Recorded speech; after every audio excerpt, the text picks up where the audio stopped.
Hello guys, நான் உங்கள் காஜு. இப்போ வந்து நம்ம இன்ஸ்டன்ட் தக்காளி சட்னி செய்ய போகிறோம். வாங்க எப்படி செய்கிறதுன்னு பார்க்கலாம். ஃபஸ்ட்டு வரமிளகா சேர்த்துக்கலாம். அதுக்கப்புறமா பூண்டு சேர்த்துக்கலாம். அதுக்கப்புறமா புளி சேர்த்து வெங்காயம் சேர்த்துக்கலாம்.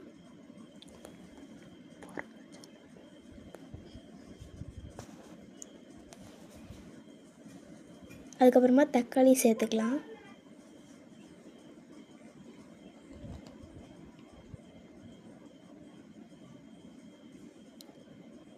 இப்போ இதில் கொஞ்சம் உப்பு சேர்த்துக்கலாம். அதுக்கப்புறமா சீரகம் சேர்த்துக்கலாம். இப்போ இதை மூடி அரைச்சி எடுத்துகிட்டு வந்துடலாம். இப்போ நல்லா அரைச்சி எடுத்துகிட்டு வந்தாச்சு.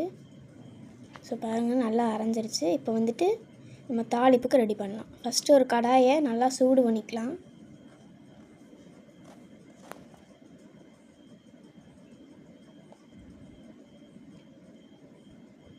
இப்போ அதில் கொஞ்சம் எண்ணெய் ஊற்றிக்கலாம்.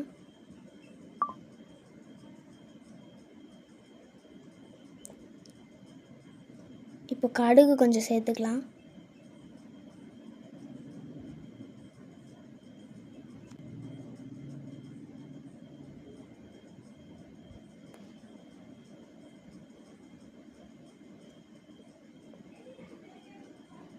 இப்போ கடுகு நல்லா பொரியணும்.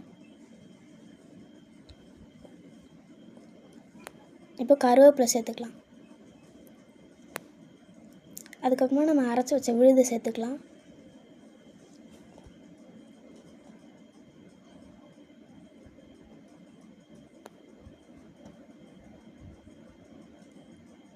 இப்போ இதில் பெருங்காயம் சேர்த்துக்கலாம்.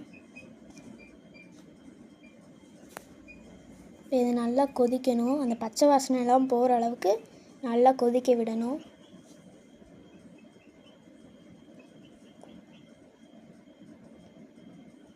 இப்போ ஓரளவு கொதிச்சிருச்சு. இன்னும் கொஞ்சம் நல்லாவே கொதிக்கட்டும்.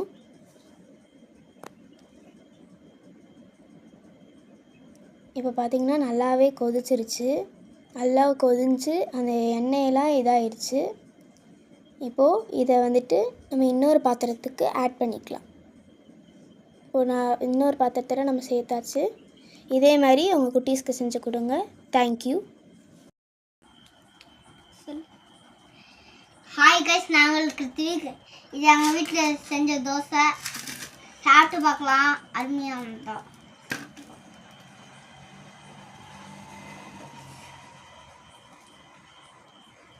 அருமையாக இருக்குது கைஸ். டேஸ்டியாக இருக்குது. இது மாதிரி உங்களுக்கு ஒன்று செஞ்சு கொடுங்க. எம்மையாக இருக்கும்.